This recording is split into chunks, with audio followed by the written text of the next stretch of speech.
Good evening and welcome, ladies and gentlemen, to another night of NGS action. My name is IceX. I literally just picked up this cast like 5 minutes ago. Did not think I was going to make it at home in time to cast any games tonight, and it just so happened that I was able to pick this one up. LA traffic was favorable to me.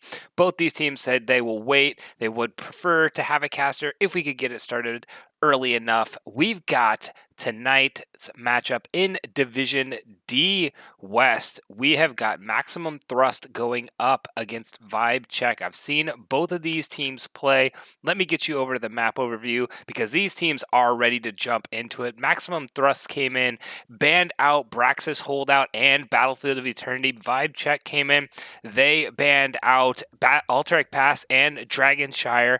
And our first pick of the night is by Maximum Thrust. They are sending us to Infernal Shrines, and the draft is about ready to get underway. I have not had much opportunity to scout out either of these teams. I've watched them play a couple times. Let me check the standings while we go into this real quick, see if I can figure out where these teams lie in their respective division. And I should have a lot more scouting on these teams considering I play in the east side of the same division. Oh, look at this. We got the number 4 and the number 5 teams coming in. So this is going to be an absolute doozy of a night. And I've seen both of these teams play matches and win. So I didn't know how consistent they had been, if that was a one-off fluke. But VibeCheque coming in with an 11-5 record right now, sitting at 13 points with 2 domination. Maximum Thrust coming in with a 7-4 record with 3 dominations, sitting at 10 points, but they have 1 less match played than VibeCheque. So these two teams look, as far as the standings go, pretty evenly matched. Getting into these pick and bans, we see the Varian, the Decker, the Sonya, and the Chromie all getting banned out here. Sonya excellent on this map due to her presence in the wave clearing potential. Varian, Taunt Varian, absolutely devastating thing to deal with, just going to get banned outright. Chromie, definitely one of those scary mages that we could see shine here in the meta, so she's getting axed. And Hanzo getting picked up first by the side of VibeCheque. Hanzo, one of those really good initiators once he gets to level 10, is going to be able to play around that simple geometry if that's what he decides to go. Get that W stacked up quite nicely due to the fact that there are many walls around this shrine, and is going to be able to put some pain down for VibeCheque. But Maximum Thrust responding by picking up the Anubrak and the Tychus. Anubrak picked up very, very early there. Maybe a kind of a comfort pick for Vacuity, or we might just see that they really like to play around the Anubrak with their team. There was no mage picked up yet by the side of VibeCheque. Anubrak typically one of those champions that likes to be picked up to counter any mage players. Greymane and Garrosh being locked up for VibeCheque, so it's showing me that they're not going to commit to any sort of mage player to make the Anubrak's value decrease ever so slightly. Garrosh is going to be able to take a little bit of a beating from that Tychus. The minigun will shred him down, but he will get his armor risen with that passive coming out of the Garrosh. So the Garrosh is going to look to make some of those initiations, and Anubrak has to be very careful burrowing into a Garrosh. Using that E as an initiation tool is a very scary thing to do on a Anubrak against a Garrosh, as he could just throw you further back into the team, and now you are in behind enemy lines without an escape tool. Tyrande getting banned out here by Maximum Thrust, going to be able to get some serious lockdown potential on that toss target for the Garrosh and give the vision with the Owl. And we see Hogger being banned out by the side of VibeCheque. Not going to be able to see the null here on Infernal Shrines. Can cause a little bit of chaos around those battles, being able to bounce around the walls. D.Va and Anduin picked up here. We have a light bomb delivery resource on the D.Va and the Anubrak. Meanwhile, D.Va going to have excellent zone clearing potential with that mech bomb. Going to be able to blow up and zone off any champions coming in to fight. Sorry, not champions, heroes coming in to fight around that objective. I got called out for that the other day. It's like, don't call them champions, call them heroes. Champions is League of Legends, and that's absolutely correct. The last 2 picks coming in here for VibeCheque. We've got an Ana and a Deathwing. Hellos, Winter O-Star. How are you doing today? Throwing out the hello.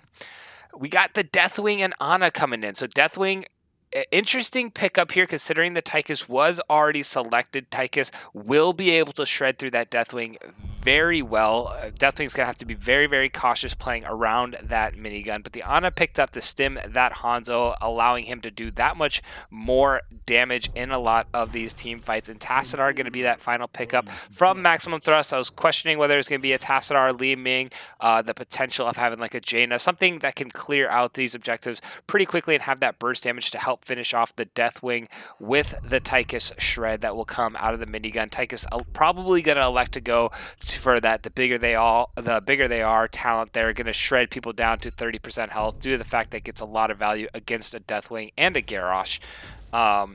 And Tassadar should be able to finish a target off once Tychus is able to get him low. So looking at these teams, there's things I like and things I don't like coming out of those two teams. I definitely like the macro presence that we see coming out of the side of VibeCheque. They definitely have macro presence with the the Deathwing, and they're going to have great camp clear potential with the Greymane Hanzo. They're going to be able to pick up those camps a lot faster than the side of Maximum Thrust will be able to.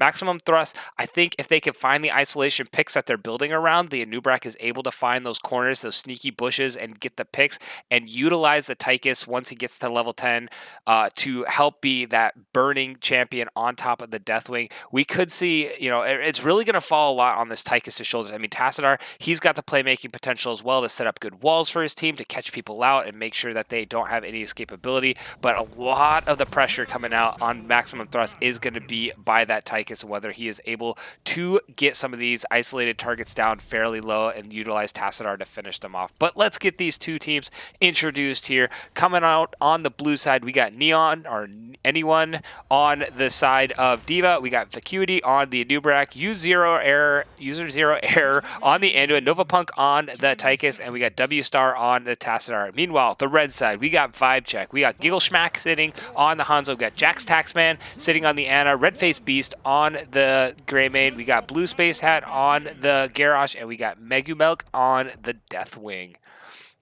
We do see Tychus starting off, going to get a little more burst damage. Not going to play for the safety against the Garrosh, not the increased out attack range, but going to go for that little extra damage, get that 10% boost and 50% throw. Going to be able to poke from a safer distance with that W. Maybe get one of these finishing blows onto the Hanzo or the Greymane there, but not going to be able to do as much against the Garrosh. Going to have to play a little bit closer there.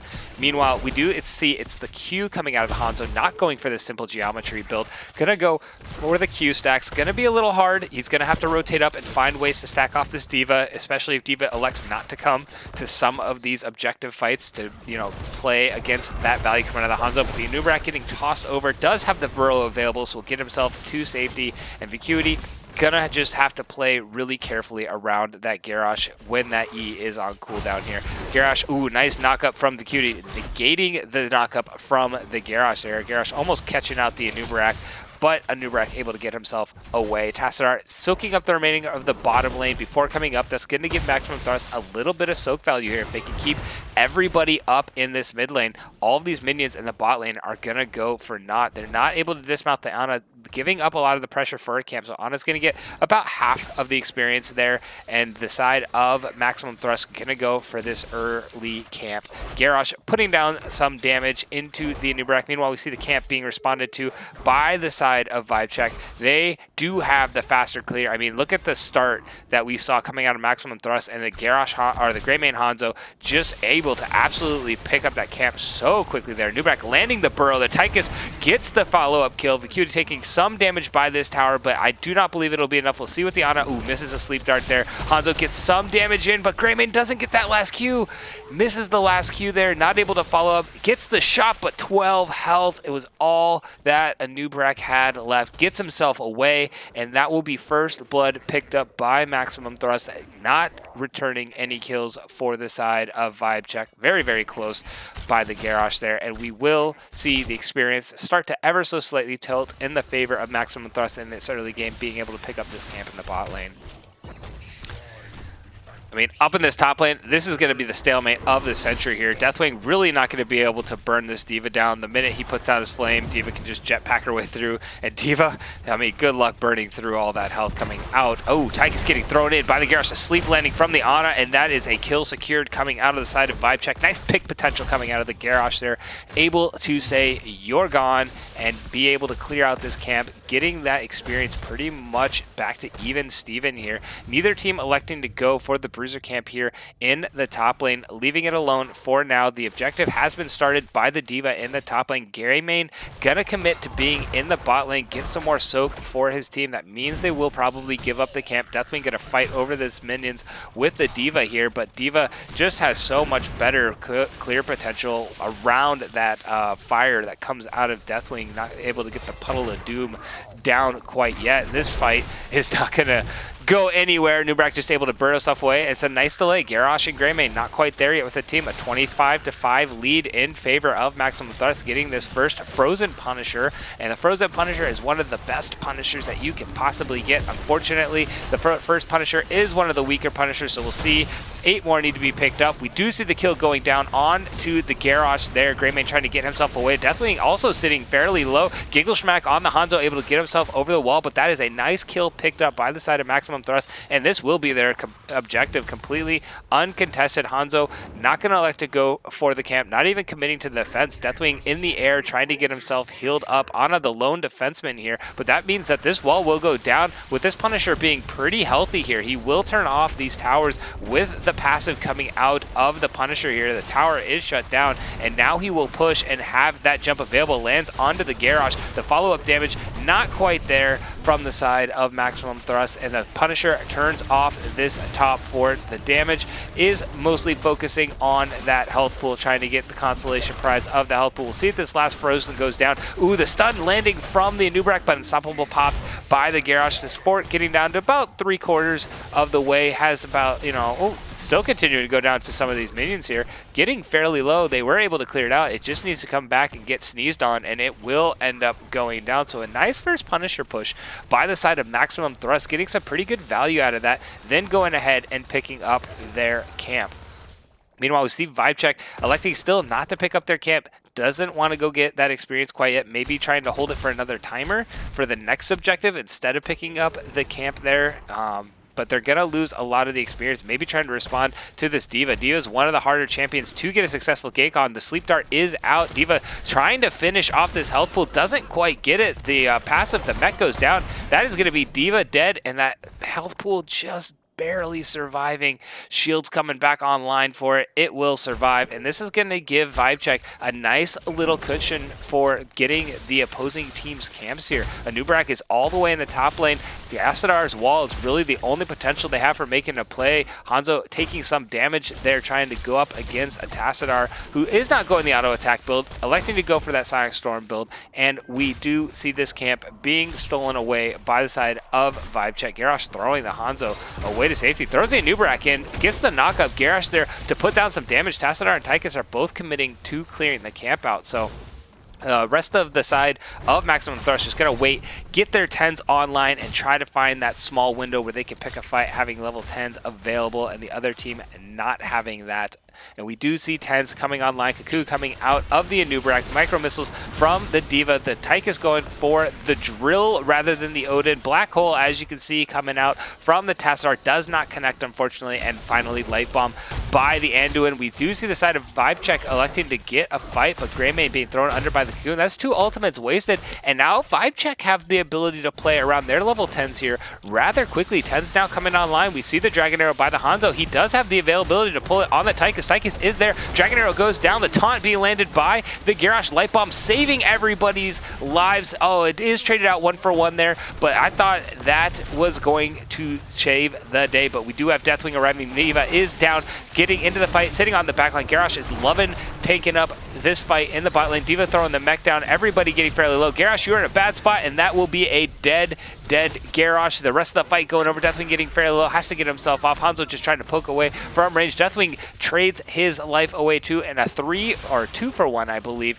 pick up by the side of Maximum Thrust. Immediately going up to pick up this extra camp here. Nice play coming out of Maximum Thrust. It looked pretty scary when Tychus got thrown in, but we did see the light bomb able to save the Tychus just for a little bit of time, but a lot of resources were spent on the Tychus, and the rest of the team called for the counter engage. After that, gets back in, and Tassadar was able to put out a significant amount of damage with those Psionic Storms sitting right on that objective, and now we see the Mortar Punisher being started here in this bot lane. Tychus committing to finishing out the top lane. They do have a lot of pressure being built up in that top lane and mid lane. Hanzo throwing out the arrow. They had the 5v4. They're looking to find it. The Sleep Dart lands onto the Anubrak. Definitely coming in with the Cataclysm. Doesn't quite go all the way. The Light Bomb being thrown on the Tassadar. Gets the stun onto the Garrosh, but Anubrak still not able to get completely out of this fight. And that is a pickup by the side of VibeCheque. They now are trying to heal back up and get a counter engage. It's 27 mins picked up. If they're going to fight over this objective, they need to go now. Garrosh walking himself in. They need to find the Tychus. Tychus is available. Greymane jumps on, but the Tassadar is the one that is ended up throwing. Garrosh will trade his life. No, he won't. Ana gets the heal. It's 22 health, and the D.Va gets knocked out of her mech. Hanzo getting fairly low. Gotta watch out for the drill. The drill is still on him, and the Hanzo does go down to the drill. 2 more minions need to be picked up. D.Va's got 1. We'll see if Tychus can throw a grenade in here and pick up the second. Those on the Greymane instead. Greymane being saved by Garrosh, and this Punisher is picked up. Gonna go into this bot lane. Another objective picked up by Maximum Thrust. Was a little hairy for a few seconds there, but they were able to secure this Punisher, have the bot for it, have the top for it. A lot of pressure coming out on the meta game, or on the macro game, excuse me, by the side of Maximum Thrust, and they're pushing with this Punisher all the way into the bot lane. Garrosh using the Indomitable to pop the Punisher over the wall, and this Punisher will get burned, and burned rather quickly with the Hanzo and a Greymane on the other team. D.Va gonna come in, maybe throw her mech down to just try and zone everybody off the Punisher, get a little more keep damage, electing to hold onto the mech. The second Punisher does land both onto the Hanzo and the Greymane. Hanzo getting zoned off by the Punisher, and that was providing a potential for a keep pickup here. The Dragon Arrow does land, but the pull from the Anduin is enough. Greymane is rooted right in the middle of this mech, and that is a pickup. Deathwing was never there during this entire fight, electing to clear out some of the minions in the top lane, but now Hanzo is on the hunt for this Tassadar, gets the pick up with the Deathwing, and that will be a return kill. Consolation prize for VibeCheque, but damage had already been done. Maximum Thrust picking up a keep in the bot lane. Gonna have a significant amount of pressure in that bot lane with siege minions constantly spawning. Gonna go up and pick up this objective in the top lane. They've got only a 3/4 level lead in the experience game, but in the macro game, they have an absolute massive advantage. Anubrak, you got to be careful. We got 3 members. Hanzo going in. Anubrak gets put to sleep. The count goes down from the Garrosh. Anubrak cannot get himself to safety. The crowd control was stacked, and that is a kill picked up by VibeCheque onto the Anubrak. This should allow the side of VibeCheque to get a little bit of camp pressure back in their favor, maybe try and press one of these lanes to relieve some of the macro pressure that has been developing up over the course of this game. Deathwing gonna commit to clearing out the minions in the mid lane. Bot lane has been picked up, but unfortunately the lane is so heavily pushed because of all these siege minions that they really can't get much pressure with these 3 minions. These 3 minions may actually just die to the minion wave. Tassadar rotating down to come in and finish it off. Meanwhile, this minion camp starting to siege with the D.Va in the top lane. That's going to have to get an answer to, due to the fact that the keep, but the Dragon Arrow comes out. Ooh, just barely misses there. If that had connected, that could have been a big pickup for the side of VibeCheque. Bankai raiding in with a party of 30. Welcome everybody. Everybody who is here and was not on Bankai's channel, you probably missed a fantastic series, but thank you so much for the raid. For all of you joining, we are in game 1 tonight of a Division D West matchup between the number 4 and 5 seed. We do see the Black Hole going out, landing on the Ana. Ana is stuck in the back of this camp. The taunt goes down onto the Tychus, getting thrown over, but unfortunately the damage just wasn't quite there. Ana getting picked off, wasn't able to use her stim in time, and that will be 2 kills going over to the side of Maximum Thrust, who have pretty much controlled this game nice and methodically throughout the entire course, picking up both objectives, getting some keep pressure early, and then fort pressure early, and then being able to pick up a keep with a mortar punisher, the second mortar punisher. Well done by them to establish this macro pressure. We do see VibeCheque coming back in some of these team fights. They do have that better team fight with the Hanzo Greymane blow up onto the Garrosh, but they are not able to really force these team fights right now due to the fact that there's so much macro pressure being basically collapsed on their base. They have to clear out all these minions before they can find that 5v5 team fight that they're looking for. When they find it, it's working for them, so we'll see if they can find a way to get it one more time. This is going to have to get answered. I'm assuming Deathwing is going to go there. The 4-man needs to get up here, see if they can find some sort of pick. Electing to back off. They don't quite have 16s online yet. Not going to poke this one out. Going to wait and see if they can get their 16s online first, then go to the objective. But at this point, the objective is gone, so they're conceding this objective. It's going to be that Arcane Punisher coming out in the mid lane. The mid keep is fairly healthy. Got the walls, so as long as they can get the 5-man here, use Garrosh to pull it over, they should be able to defend this as long as a Nubrak isn't able to find a pick early before the Punisher arrives. And we can see them setting up in the top lane, looking like they want to try and find some of that pressure. Maybe siege the top lane while the Punisher is pushing in this mid lane, see what they can do.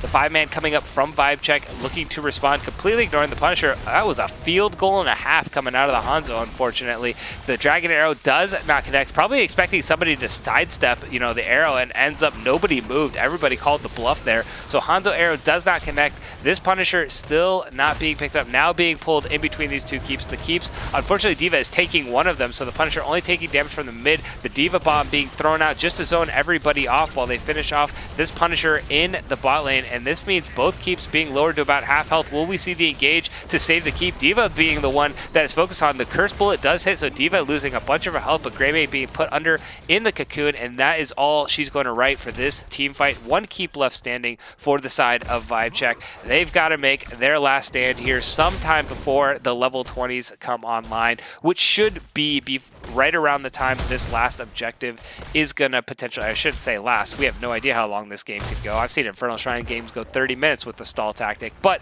this next objective comes online. These camps are all going to be picked up by the side of Maximum Thrust. They're going to continue to grow that experience advantage. So the side of VibeCheque looking like they're trying to find this fight now. Deathwing is in the air. They've got to clear out these minion waves, but here it goes. We might see this fight. Garrosh finding the Nubrak. Nubrak has the bro available, but the taunt does land, and a Nubrak can fail out Hanzo, or a Nubrak, Andu in there to pull the Nubrak away. Hanzo getting fairly low in that fight, so isn't able to stay in this fight and do a lot of damage, and he's still waiting to finish off those Q stacks. Missing, I believe it's D.Va is where he's missing a lot of these Q stacks from, since she was in that off lane there. The one downside to going the Q build on a big map like this is you have to find a way to get those stacks and get them early. Otherwise, Hanzo's just not able to put out near enough damage in a lot of these fights. They still have a small window. 19s are just coming online for the side of Maximum Thrust, so as long as they can clear out this bot wave, they're going to need to get 2 or 3 pushes in the bot wave,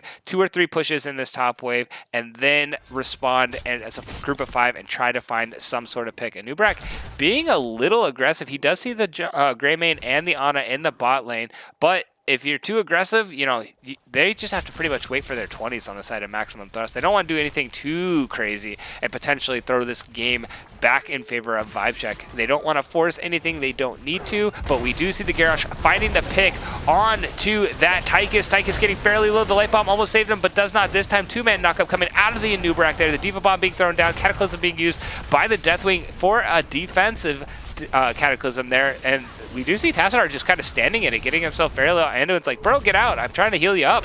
And we do see the side of VibeCheque. They are trying to heal themselves back up. Micro Missiles putting a massive amount of damage down onto that Hanzo. Deathwing sitting at about half health right now. This keep is still being pretty well defended. Tychus will not be alive for about 30 more seconds. So if they can find one more fight around this 30-second window before Tychus gets back here, it doesn't even matter if 20s come online. You have a 5v4. You need to find some way to make it happen right now. Deathwing coming in, Garrosh getting the throw onto the D.Va. D.Va being put to sleep by the Ana, and this is going to be a pickup onto the baby D.Va. I anticipate the taunt going down onto the D.Va, and that's another kill, a nice stagger death, and now they fight over the objective. Greymane jumping in is going to continue to chase the Nubrak. The camp is picked up by VibeCheque, and a little bit of sign of life coming in here by the red team here in the late game. We've got 3 siege minions in the bot lane. Deathwing is going to go back and deal with those, but that is a pickup. This is an objective that could be very well cleared by the side of VibeCheque. They will end up losing their mid keep for the objective. There's no way Deathwing can defend this. He just needs to clear out those minions in the bot lane. This will be a triple keep, but they've got the siege minion in the top lane. If they can get this objective and get together as 5, they may have a chance to at least get 1 for it, if not a keep. We do see the 3-man continuing to apply a lot of pressure onto this core. I don't believe this is a core call. I think they're just trying to bait the entire team of VibeCheque off the keep. It does work. Deathwing is here. The Nubrak putting the Ana under the cocoon, and Garrosh, ooh, he gets around the wall. Will he be able to find the Tassadar? Does not. Elects to just go ahead and continue to try and chase the Nubrak. We do see the 4-man all together by the side of Maximum Thrust, but the Punisher picked up. It is that Mortar Punisher, and now the 4-man. Greymane back. Okay, I was like, Greymane backing for some reason, but Ana will be able to tap him up to full health, and now they've got a Punisher here in the top lane. Let's see if they can find some sort of way to get this Punisher to push all the way into this keep. They will pick up this 4. It's going to be uncontested. The 4-man is pushing in the bot lane with all this siege pressure. Actually, it's a 5-man. It's going to be a 5-on-5. Deathwing will be able to call the... Oh no, Deathwing landed! He landed too early! He didn't wait to see if the potential backdoor. That could be huge. We'll see. The 5-man is coming in from the side of VibeCheque. They're making the core defense here. D.Va being put to sleep, getting knocked up, and she will turn into baby D.Va. Cloudkism is put down. Tyka's putting it on the drill to try and burn through this core, but we do have a kill at least on the D.Va. Tassadar trying to run himself away. They need to find the Tychus and find him fast. The Tassadar getting himself back. This Punisher is continuing to siege up the top lane. They need to try and find one more pick. They're electing to clear a lot of these minions, but it is another pickup. Hanzo does have the arrow available if he can throw it out and find the pick. They aren't getting any vision, unfortunately. If they continue to press this, they may have been able to find a way to stall this out and let this Punisher finish the keep. The Punisher will not finish the keep. They do save the core here, getting it down to about 70%. We do see an aggressive invade due to the fact that D.Va is down. Garrosh finding the Nubrak, throws him over. Does the sleep dart land? It does, and the curse bullet lands as well. Nubrak is gone, and another staggered pickup coming out of VibeCheque here. Ana being able to just land sleep after sleep after sleep after sleep. It is absolutely awesome to see. Basically committing to a lot of these fights, and the entire team rotating up to this top siege camp. Gonna pick it up and try and get this keep off of these 2 kills they got, but they gotta be careful and be paying attention to this possible backdoor potential with the drill coming out of the Tychus. The camp is picked up. If they can bring everybody on Maximum Thrust back for a defense, they may be able to find a play in 30 seconds around this Hanzo Dragon Arrow or around the Garrosh throw, and could potentially end in the top here. Deathwing is backing to try and clear some of these minions out. I don't believe he necessarily needed to in this situation, but he can always go right up into the air and come back down. The siege is on here in the top lane. 14 seconds before Nubrak is even on. VibeCheque electing to back up instead of create as try and create some more siege pressure here. Deathwing making the call that, guys, I just can't come help right now. And so they're going to go and try and pick up another camp here. And like I said, it wasn't the last objective, because I've seen 30-minute Infernal Shrines games before. I don't know how Infernal Shrines can go to 30 minutes, but, with a Punisher that pushes, but it can. Sometimes we see these backdoor, especially when it's like these triple keep is down, one team is always afraid of the backdoor potential, and so they're always trying to play really safe and just get like 1 fort, and then back and defend, and then get a 2nd fort, and then back and defend, and try and slowly even up this map pressure. But we see both teams hanging out here in the mid lane. If this goes bad for VibeCheque, this could be a game ender for the side of Maximum Thrust. Garrosh getting put under the cocoon, and he's not getting cleared out here. Greymane jumping over. We do see the Ana in a really, really rough spot. The Dragon Arrow gets onto 3. The Light Bomb does not hit. Cataclysm being thrown down. Greymane in a really, really rough spot. Jumped in very deep there. Did not have anybody low enough to be able to do any damage. Garrosh is still hanging on due to this Ana, but that is a pickup for one on each side. Greymane getting traded out for the Nubrak here. Health is definitely favoring the side of Maximum Thrust right now. But man, oh man, I thought that was going to be an absolutely critical engage by VibeCheque. They got the Light Bomb baited out. They got the 3-man Dragon Arrow, but then nobody was low enough, and Greymane just went really, really ham a little bit early there and ended up getting just absolutely exploded by the enemy team and died for it. So we'll see. Both teams will have 4 members alive. Garrosh not fully healed. Ana does miss the Bionic Grenade there, so Garrosh not going to get the massive healing, so he's going to have to wait a few seconds. But Deathwing is in the air, does have the heal available. They just got to let this Ana heal them up before they commit to anything. But the sleep going down onto the D.Va. Garrosh throwing the D.Va back. D.Va going to become Baby D.Va yet again. Anduin landing the pull, the taunt going down onto both the Tychus and the Tassadar, and they're continuing to get low from this Deathwing damage here. So this is a potential good push coming out for the side of VibeCheque. This top lane did not get responded to, so they have to make this fight happen fast in order to go respond to that pressure collapsing on that base. They got one more minion wave that will try and stall it out, but the stun going down, the play of the game coming out of the Hanzo. They do find the Tassadar. It's a huge pickup. Hanzo gets traded back. In return, Garrosh is under. If he can get himself back up, he may be able to create a defense. And Nubrak sitting very low. D.Va is being very, very aggressive, trying to come in and say, get the heck out of here. We want this Punisher, but they cannot give this Punisher up. This Punisher is game ending. They do find the return kill on the Nubrak. Deathwing has to go back. Ana, you've got to become the hero here and keep your team alive. They are going to have one person advantage, so maybe they can find a way to defend this Punisher, but look how much core health was lost in that fight. 50% with the shield. That's absolutely massive. The rest of the team has to find a way to defend this Punisher before it gets to the core. Deathwing is here trying to rain some fire from above. If Hanzo had survived from that fight, that may have been a complete game changer, but Garrosh getting taunted out here, gonna try and find some way to keep the entire team off, but look at this Punisher, he's not even being snuffed at yet.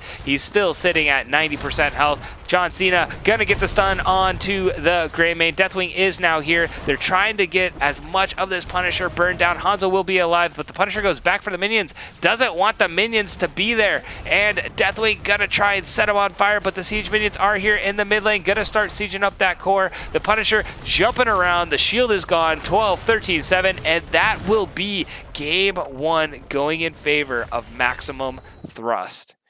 GG's coming out from both teams. Well played by both teams. You can see VibeCheque were continually winning a lot of these team fights, as we saw during the game, but the side of Maximum Thrust was able to out-rotate, pick up some camps a little better, which kind of surprised me considering the Hanzo and the Greymane was in the favor of VibeCheque. I thought they definitely had camp clear advantage coming out of their composition, but we saw Maximum Thrust just had a little bit better rotations, were able to get those camps picked up, and they were able to create a lot of macro pressure to basically throw VibeCheque off of their game strategy of, we just want to fight as 5, play around the Garrosh and Ana, and we can make these fights work. When they did find the 5v fights, they usually won them.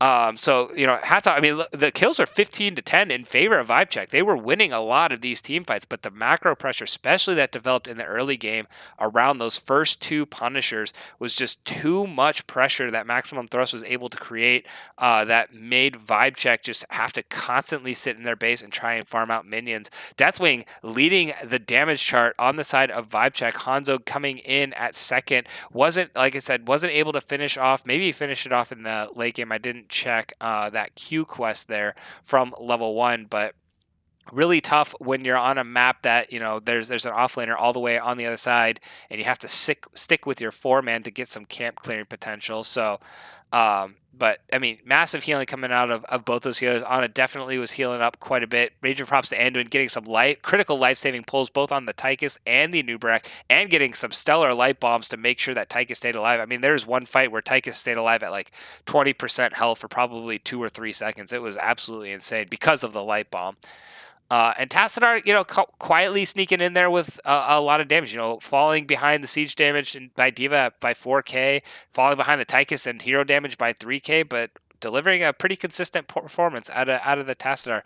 Missed in the first black hole, but after that he was landing a couple there. So yeah, I mean, Nubrak did go for the Crypt Weave there. Oh, we did see that. That's right. We did see in that last fight that nobody was focusing on the Garrosh cocoon, and so it continued to stay pretty healthy there. Interesting pickup.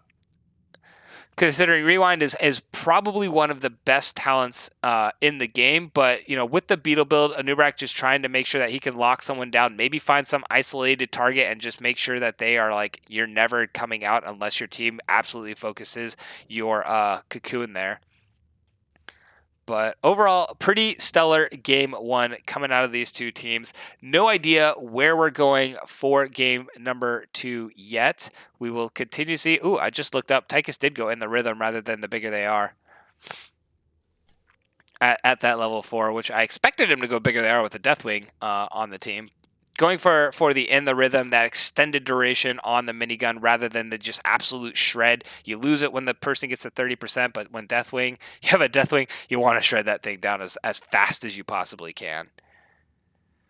Although Deathwing, he only died once. But looks like we've got the lobby being made already. We are going to be headed to Volskaya Foundry here in game number 2. Do not know who has picked it. When I know that, I will make sure I get that thrown up. Looks like team 2 is the one that picks. So VibeCheque got the choice of being first pick or map pick. And they elected to go with first pick this time. So that means, once again, Maximum Thrust is going to take us to another map, and it will be now Volskaya Foundry. VibeCheque did have first pick in the last game, electing to go. They didn't go with the Deathwing. Who did they go with first pick? Who did they put the massive priority? Oh, the Hanzo. That's right. They picked the Hanzo first pick.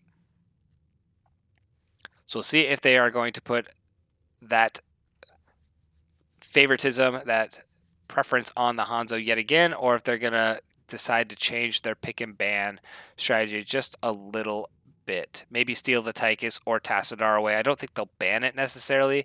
May try to take one of those two picks away from Maximum Thrust, or considering that Volskaya Foundry is a pretty significant team fight heavy map around those objectives, maybe they just say, like, you know what, guys, it's a little harder to do as much macro pressure on a map like Volskaya. Maybe we just go with the same composition and this time try and just force these fights a little bit more. It's a lot harder to, you know, those rotations are a little bit harder on Volskaya with the camps being so close, and you have to kind of force yourself to get onto the objective at some point. You don't want to just give the objectives away like you could potentially on Infernal Shrines.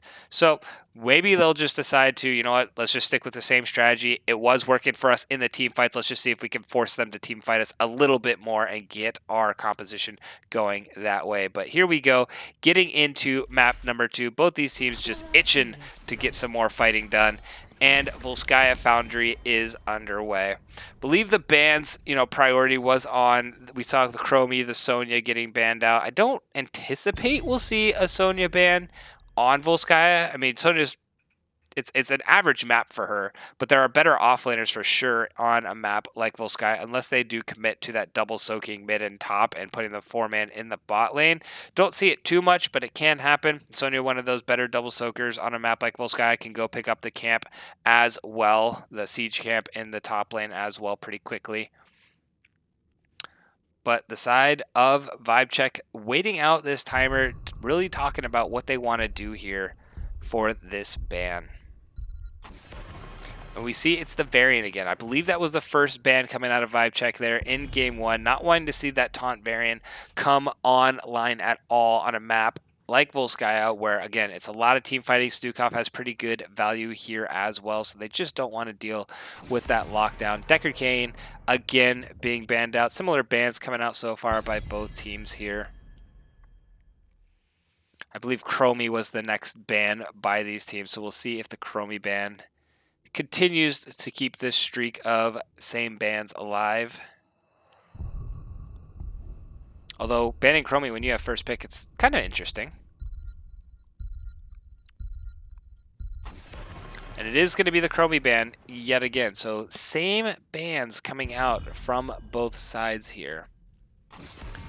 Exact same ban. Sonya did get that last ban by Maximum Thrust. So we see the exact same bans. Will we see the Hanzo? No, they do. Okay, they do steal the Tychus away this time. So Hanzo being that priority pick in game 1, gonna change it out for the Tychus here in game number 2, meaning maximum thrust. You got to be careful with what tanks you decide to throw up against a Tychus. Maybe go for that Anubarak again. They picked it really early last time, and Anubarak is one of those lower health tanks that can, make Tychus have a little less value. Do pick up the Anubarak and go with the Li Ming here as well. I thought they were going to pick up the Li Ming in game 1 instead of the Tassadar, but elected to go for the Tassadar in game 1. Now they're showing the favoritism towards the Li Ming here in game number 2, and we do see VibeCheque saying, forget it, even though you have a Nubarak, we're going to go a Mage, picking up the Orphea and stealing the Anduin away as well. So taking 2 picks away from the side of maximum thrust here in game number 2. Meanwhile, we got a Nubarak and a Li Ming picks up by maximum thrust. We'll see if they decide to ban out that Garrosh, meaning Anubarak can play a little more aggressively here. They do. They ban out the Garrosh, meaning Anubarak will have a little more freedom. One of the biggest worries for Anubarak is if I miss a burrow, I don't want to get chucked back by that Garrosh. Not going to have to worry about it this time. There's not really many other tanks besides like an ETC potentially. If you missed a burrow, ETC can power slide on you. Cassia getting banned out by VibeCheque here as well. And so we will see what the side of maximum thrust, will they try to get that counter in the off lane and pick up their damage and their healer here. They get the Raynor picked up, who has pretty good zoning potential with the Hyperion and also great siege with the Banshee. So we'll see how he decides to go. And Brightwing. So they are saving that last pick for the off lane, maybe try and find a good counter pick or a nice synergizing team composition here, although not much so far. They'd have to go for like super lockdown. Uther is not banned, so we could see, potential Uther pickup here. You'd have to put Raynor in the bot lane, and you wouldn't have the greatest kill potential. It'd be pick around the Li Ming, but that would provide just an immense amount of crowd control for the team here. Mei and Shen being picked up by Megumelk.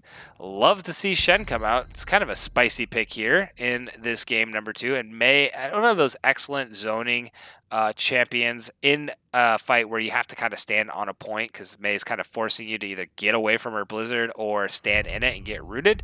We'll see what anyone decides to pick over in the last pick. Gonna go with the Hogger here against the Shen. Pretty bruisery bot lane. They're gonna just kind of want to smack each other around quite a bit. We may actually see some pickups here in the bot lane, but both these champions like to be pretty aggressive. Shen having a little bit more sustain, but Hogger definitely having a lot more damage here. So we'll see how that matchup in the offlane goes.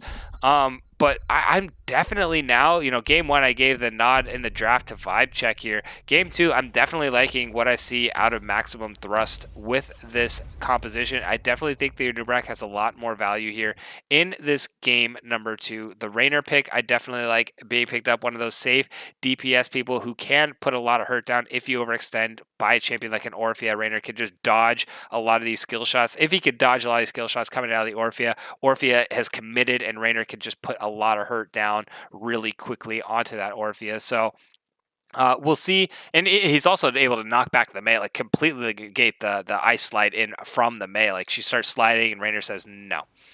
So we'll see if maximum thrust are able to close this one out. If you're a fan of maximum thrust and want to see a 2-0, throw your flare up in the chat, throw some shout outs for your team. Let's get these teams introduced. Anyone showing up on the Hogger, W-Star on the Li Ming, Vacuity on the Anubarak, Novapunk on the Raynor, and User Error on that Brightwing. If you're a fan of VibeCheque, want to see this series go to a game 3, throw out your support for the red team. We've got Giggleshmack sitting on the Orphea, Jax Taxman on the Anduin, Blue Space Hat on the Mei, Red Face Beast on the Tychus, and Megumelk sitting on that Shen. I just realized that most of these players have like 3 names in their name. Jack Taxman, Blue Space Hat, Red Face Beast. And then we got Giggleshmack and Megumelk. Pretty awesome here. Got some maximum thrust. Let's see a couple VibeCheque fans start to come out here. Got a lot of maximum thrust in the chat. Here we go, starting off the smacking here in game. Sorry, that was the wrong one. Game number 1. Look at some of these talents. Raynor going for the Exterminator build. Gonna want to put some punishment down on that Protector and also give the team a little bit more camp clear ability with that turret here in the bot lane and try to pick up that health camp there in the top lane as well. But we see the 4-man rotation coming out from the side of Maximum Thrust between that mid and bot lane, sending the Hogger into the top lane, maybe going to try and do the double soak. Meanwhile, Shen going to commit to the bot lane, so it'll be interesting to see how these two teams decide to respond to each other. Definitely this Anubrak getting picked out could be a massive advantage for the side of VibeCheque, and they do finish off the Anubrak, so we're going to see Maximum Thrust have to respond to this pressure being created by the side of VibeCheque. They are going to go ahead and pick up their camp here in the bot lane. Orphe going to go soak up the rest of this minion wave here in the top lane. Raynor going to go ahead and go pick up this camp as well. But now we're seeing the same story, but in reverse. You know, the camp was started earlier by the side of VibeCheque, but Raynor and camp clearing pressure going over to the side of Maximum Thrust. Raynor able to pick it up much faster and get that camp on a much lower cooldown so that they can get it, you know, sooner.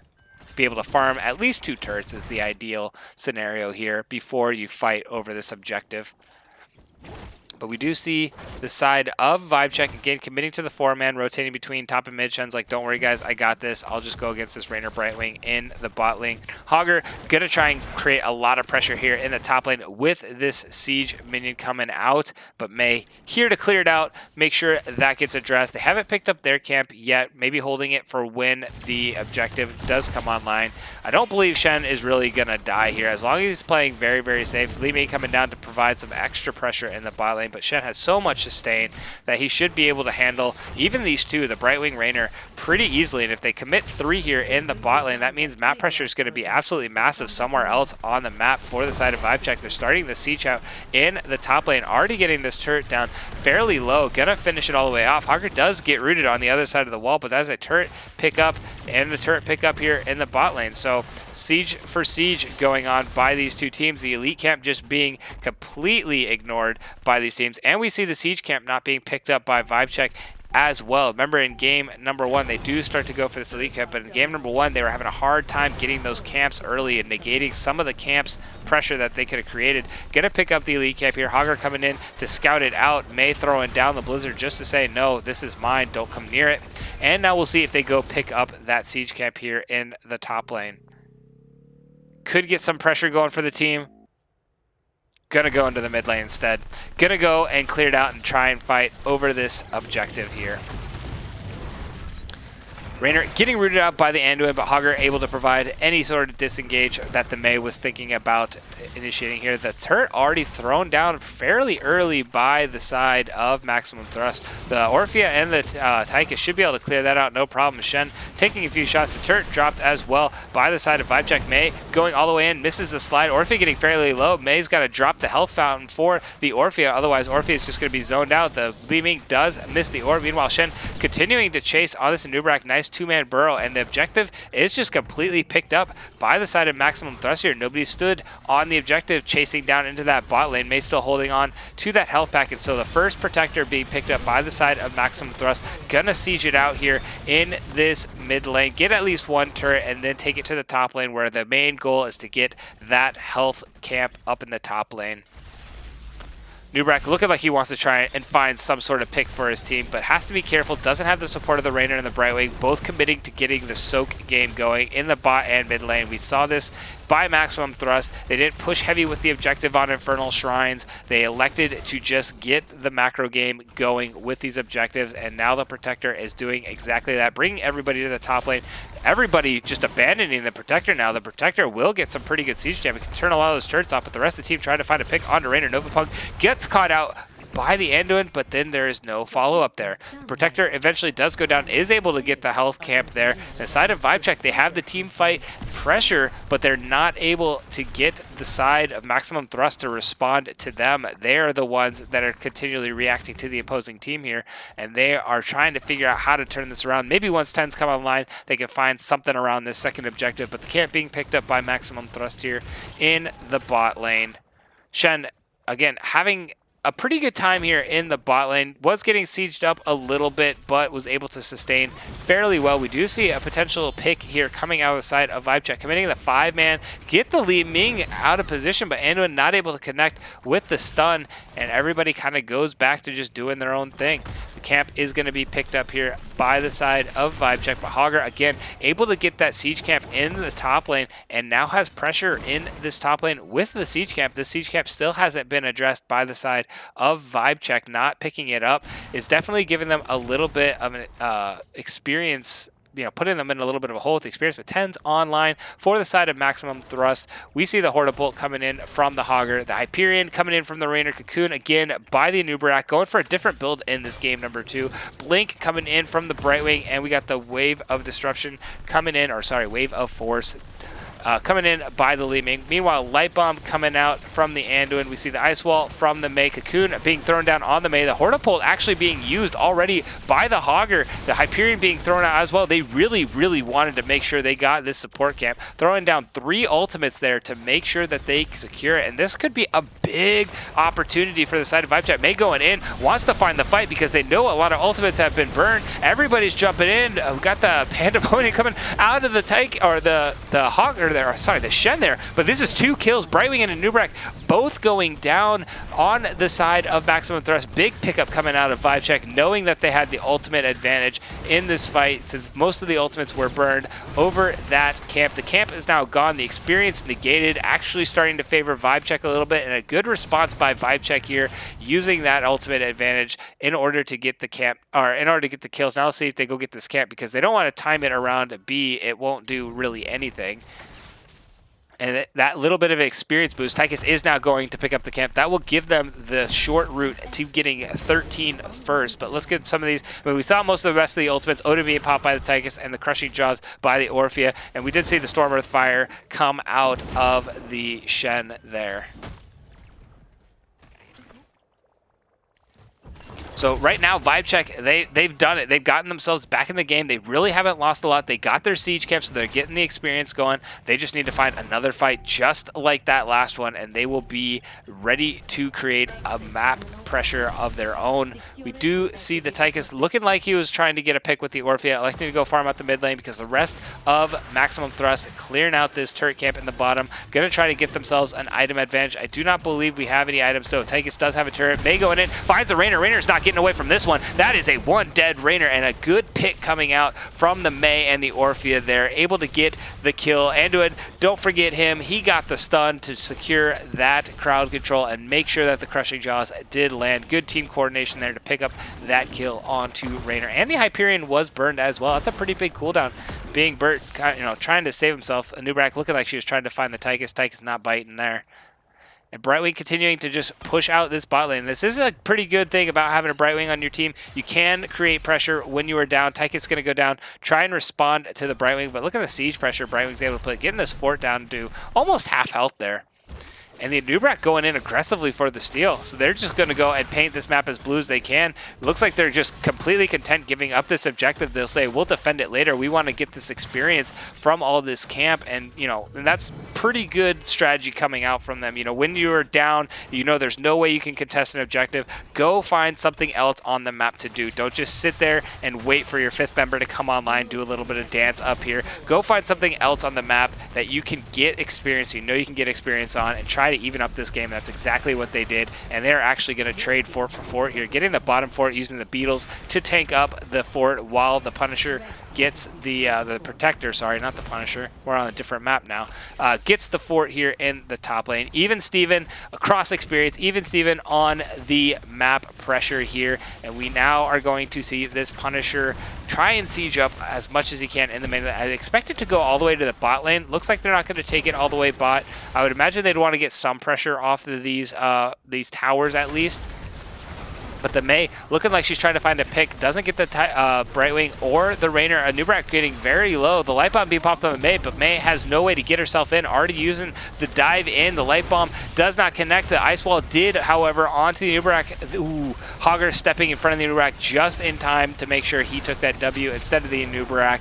Keeping the Nubrak alive. Odin being used to create some sort of siege game by Tychus, but ultimately this looks like it will stall out. Most ultimates are burned. Crushing Jaws still available. Hortapult still available with the Cocoon as well, so maybe they can find a way to dive in here under the tower if the side of VibeCheque gets a little too aggressive. But retreat kings are coming out by the side of VibeCheque. They're getting themselves to safety, and that is all she wrote for this fight. Turret camp being picked up here in the bot lane by the side of Maximum Thrust. We do see the side of VibeCheque looking like they're going to pick up the elite camp, electing not to, and now coming down. Looks like they were going to try and steal the fort camp. Saw that it was picked up, and now running back to get this elite camp. I thought they would just trade elite camp for siege camp there, the turret camp, but they still haven't started. Now Tychus is picking it up, looking like they're trying to set up some sort of like bait possibly here. Nubrak scouting it out with the barb. And ultimately, Tychus just continuing to work. Tychus, one of the slowest camp clears in the game. For the assassin pool, I should say. It's not like a Diablo smacking it there, but camp is picked up by the side of VibeCheque. They do have their 16s online, electing to go for their own camps rather than try and force some sort of pressure somewhere on the map. Try and get a fight before 16s are online, but now they are for Maximum Thrust. We've got 16s online for both teams here. Gonna be around that level 18 range when this final objective, or sorry, I said it again, final. Usually C is the final, but it may not be. I've seen 30-minute Volsky games as well. Hortapult being used by Hogger to get himself to safety. Light Bomb being used. That Light Bomb, that Light Bomb engage from Mei synergy just isn't connecting yet. It's had a hard time getting that combo off. I'm feeling once they're able to get that off, man, this is going to be like all bets are off. VibeCheque's going to just have a huge play there once they can land that. But the Crushing Jaws, oh, good stasis coming out of the Brightwing, making sure she did not get caught by that Crushing Jaws. And that is going to be the end of that engagement. An ultimate burned for a passive there. Nubrak did use the Cocoon to help provide some disengage, but thankfully Cocoon is on a rather short cooldown, so it will be back up before any more major fights. Hyperion still being held by Rainer. Icewall already back up by the Mei. Light Bomb going to be up in 15 seconds here for this next objective fight. Looking at these two teams, the red team, VibeCheque, going to try and get some pressure here in the top lane. They have their siege camp this time. They're using this siege camp and the 5-man to try and create some pressure here in the top lane. Meanwhile, the tire side of Maximum Thrust going to this bottom lane. They do have the race potential in the top lane, having that siege camp. Hogger's going to try and create a little bit of a defense. They don't have the greatest clear with the Tychus, but Rainer with the Hyperion is way back here, and they're already sitting at the fort. They could pick up this keep easily. Shen going to go and try and delay in the bot lane instead of siege up this top lane. Unfortunately, that creates a lot less siege potential there, and now the siege potential, since everybody is backing off and Hogger is delaying them, now the siege is coming out of the side of Maximum Thrust. They have evened up this pressure. We do see recalls coming out from the side of VibeCheque, not wanting to finish this off. They need to go find a fight while Hogger is still in this top lane dealing with these minions. Let's see if they can get one of these fights. See if they can get this Anduin Mei combination off one last time here.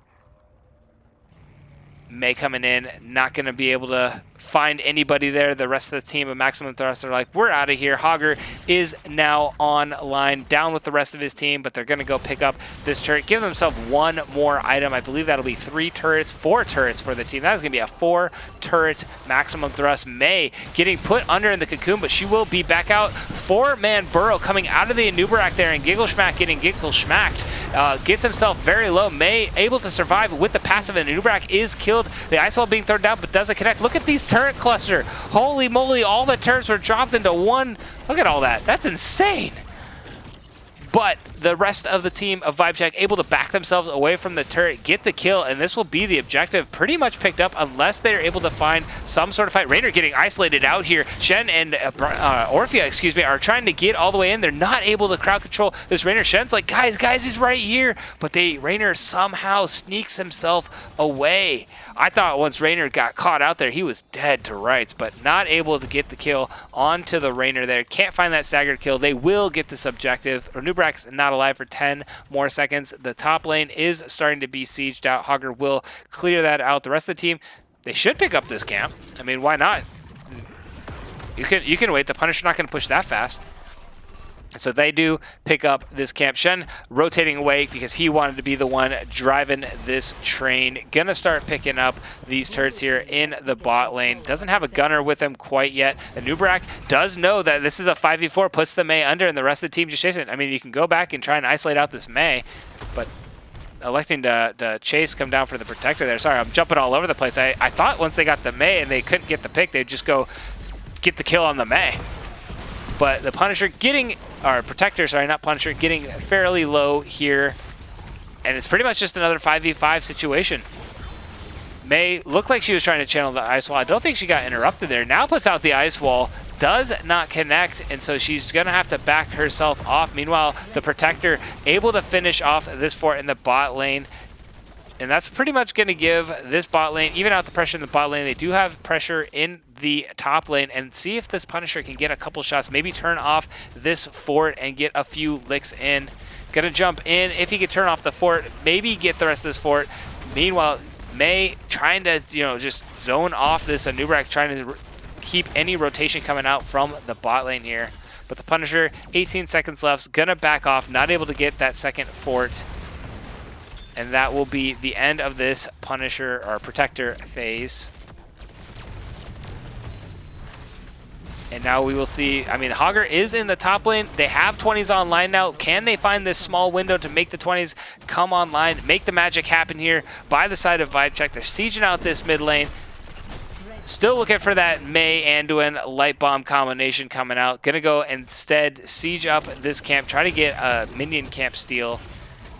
Get themselves an item advantage here around these level 20s. Level 20s about to come online for the side of Maximum Thrust. With this camp, actually just right before the camp, they're able to pick it up.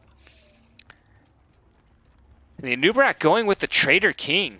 Gonna go and just be a really, really beefy champion here instead of, again, going for the rewind. The Ice Wall does land onto the Raynor, but the Crushing Just does miss. And Nubrak goes in, lands the Burrow on to the Tychus, popping the Odin there, but that is a pickup on the Orphea, leaving able to put out just massive amount of damage here. Now that she has the level 20 talent, able to just cycle her skills and pick up the kill onto the Orphea. We have an absolute massive siege coming out of the side of Maximum Thrust. Big red button being used by the Tychus, connects on 3 members here, but this is a very, very good window for the side of Maximum Thrust. They do not have the Orphea available. A Nubrak is sitting fairly safe here. If they can find ways to stagger this death, this could be a huge play coming out of the side of Maximum Thrust. They're rotating back passively instead of trying to create this split pressure here. Nubrak, if he can get in behind this line, they could easily collapse on this team with 5 men at full health. They're waiting maybe for Hogger to pull the trigger here. Hogger electing to push everybody back away. A Nubrak now rotating safely through. They will get the fort, which is one of the goals that they wanted to, but aren't going to be aggressive and try to pick up any of these kills, find a fight in a 5v4 situation, electing to go back and pick up the siege camp instead and play for this A objective coming online here in about another minute.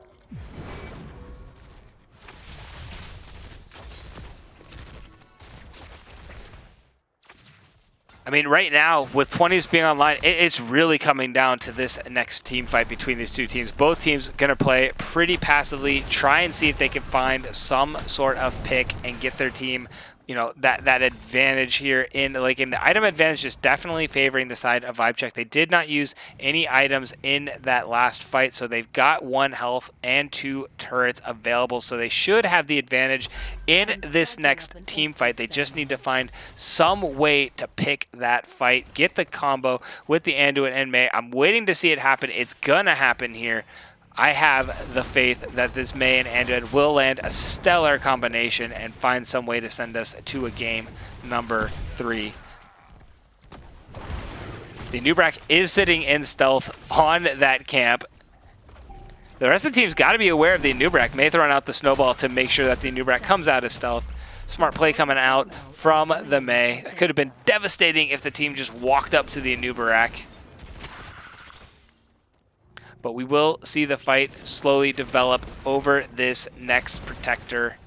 The rest of the side of Maximum Thrust going to go put themselves in a little bit of a corner here, trying to pick up the Stir Camp. The side of VibeCheque does have the advantage of making it herself in, doesn't have the Light Bomb on her, tries to find the pick onto the Rainer, unable to find it, but Hortipult being used in the back. Nubrak is in this back line, has no way to get himself out right now.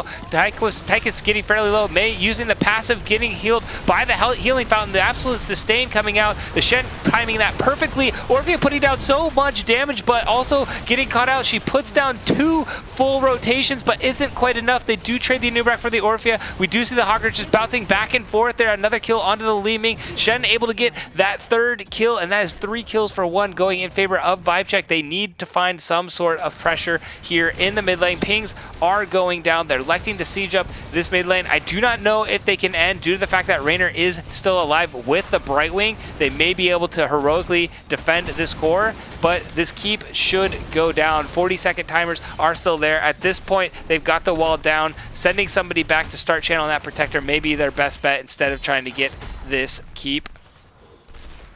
Rainer just doing an absolute amazing job of keeping everybody away from this keep, and now they do decide to go back, which may actually hurt them a little bit. It's either commit to the keep and get the keep, or they should have just backed off right away and gotten the protector to push with the protector. Not going either way, but May does catch the Rainer and the Brightwing out here. She gets the Ice Wall into both of them. Huge! Ando is here for the follow-up stun. Tychus is there, the sloop root going down. This is a Light Bomb being thrown down. Doesn't land on the Rainer, but Rainer's dead. Does get it onto the Brightwing. Brightwing needs to find some minions to blink heal to. Going down into the mid lane. Not going to be caught here, but that's a big stagger kill onto the Tychus. Good rotation, good catch by the May, and now the siege is being called in the top lane. Orphea on her way, but Hortipult being used by the Hogger. Gets rooted out by the Anduin yet again. Shen able to jump himself, gets polymorph, so he may not be able to heal. That is a pickup onto the Shen there. Good polymorph coming out of the Brightwing. Orphea not able to land the crushing jaws, and now it is a 4v4 situation. Shen for Rainer. The damage is still in favor of the side of VibeCheque, having the Tychus and the Orphea both alive. They are lower on the cooldowns, so for the ultimates, so they do need to find some way to stall those ultimates out.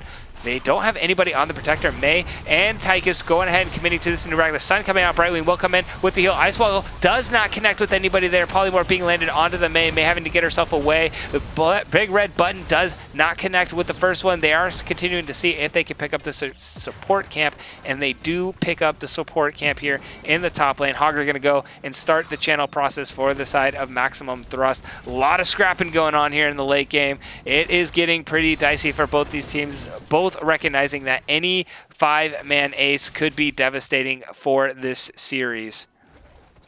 But now we see Maximum Thrust starting the channel, have the 5-man online, so it's a pretty good delay. And they're actually stealing camps here as well. Gonna go ahead and get the start, but weren't able to finish off the Light Bomb. Does finally connect. They do find the Li Ming, and the Crushing Jaws there to secure the kill. Absolute insane amount of crowd control on Li Ming. That's a huge pickup coming out from VibeCheque. Unfortunate that they weren't able to finish off that minion and get that turret camp sooner. That is a steal for VibeCheque. They have the 5-man. Hogger has to get himself to safety, and this will be the objective picked up. They only need to leave one here. Can siege, probably the Shen can stay. The rest of the 4-man needs to go and create some pressure somewhere on the map. Let Anduin bring the train on up. See if they can clear out this mid keep, and if they can get this mid keep, then they have their win conditions set up. The protector just pushes right in the mid lane, and that's exactly what they're doing. Hogger not committing to the defense here, which actually may hurt his team. I expected the Shen to stay and the Anduin to be with the team just because of the crowd control, because now the Nubrak is coming in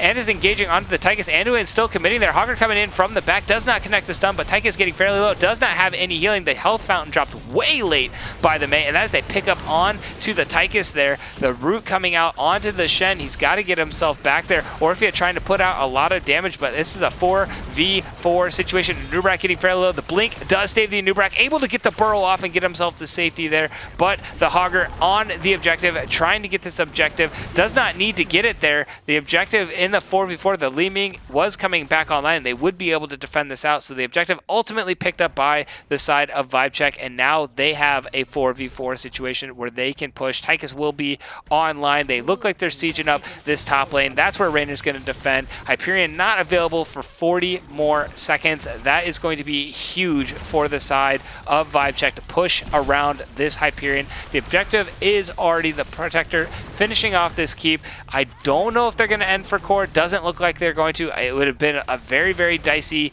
situation. It would really depended on if they could have landed that combo one more time, but they're going to go and see if they can pick up multiple keeps here and potentially fight to, or live to fight another day. They got to be careful with the Orphea since the Shen and since the Anduin is in the gunner seat. Orphea does not have much healing, and if they can find a really quick blow up onto the Orphea, that would be huge for the side of Maximum Thrust here. Hoggart coming back online. Tychus now coming in. They are making the core call now. The Protector still has a minute left. It is sitting fairly low in the health pool. Mei getting thrown under. Now the Protector's trying to run away. If Hoggart can keep everybody here, the counter engage may be available. Mei is going to try and find the Ice Wall. Does not connect with the Brightwing. The Protector turning back around, starting to beat up this core. The core sitting at about 50% health. The Punisher is now done. The engage has to go. Orphea being called out here. Orphea not being focused. The core is falling to 20-18, and this will be it. Game number 2 going over to VibeCheque, and we are going to a game number 3. Holy cow. I mean, we could see, again, VibeCheque came out. They definitely had the advantage in a lot of these team fights, coming out with another good team fight composition, able to win a lot of these team fights, but unfortunately, the side of Maximum Thrust just weren't able to create the macro pressure they created in game number 1. They had it in the early game, and it seemed like VibeCheque finally found a way to make the side of Maximum Thrust respond to them, which is what they were trying to do. They started getting that siege camp in the top lane, started getting a little more camp control, found some excellent picks in the mid game and into the late game. You know, getting that pick onto that Rainer and Brightwing towards that late game and staggering the death onto Rainer was absolutely huge. And then finding somehow some way to delay, even though the Tychus got picked off under the keep, finding some way to delay and get that final objective was absolutely critical for VibeCheque being able to take away this game number 2. You know, the Anduin Mei, I believed in it. I knew it was going to happen. They did finally land it onto the Li Ming. What a target to land it on. Li Ming just absolutely exploded due to that combination landing. So that was a huge pickup from that light bomb combination with the Mei. But looking at these builds, I mean, the healing potential coming out of the healers again was pretty nuts. I believe that was like another 26. It was a 25 plus minute game for sure. But just didn't seem, you know, there was at one point where you saw Li Ming start to pop off and you're like, oh, maybe here we go. Maybe Maximum Thrust is starting to get that little bit of a boost. The Li Ming's going to start carrying, but then getting picked and just wasn't able to find any way to get their team kind of back together there and push for victory. I'm still looking at these level 20 talents, you know, going for the Trader King. I don't see it very often. I know he was a little scared of, you know, potential burst coming out from the Orphea, but the lockdown potential that you could get with the Li Ming being able to follow up with their full combo onto a squishy target, or even the Mei, would have just been absolutely huge with the rewind. I definitely fully support the build for the first 13 levels, even this level 16 for sure.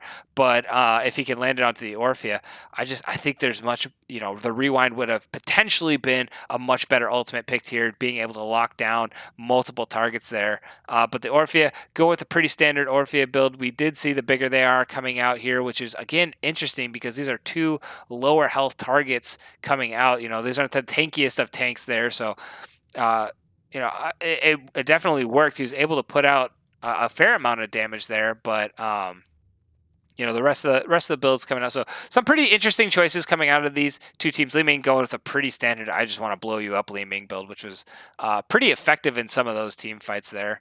But all in all, well done by these both these teams. I'm going to throw it over to the intro video, give a little bit of a break real quick. Going to go get some water, and then we will see if we are ready to get into game number 3. So hang tight, everybody. I'll see you back here on the other side.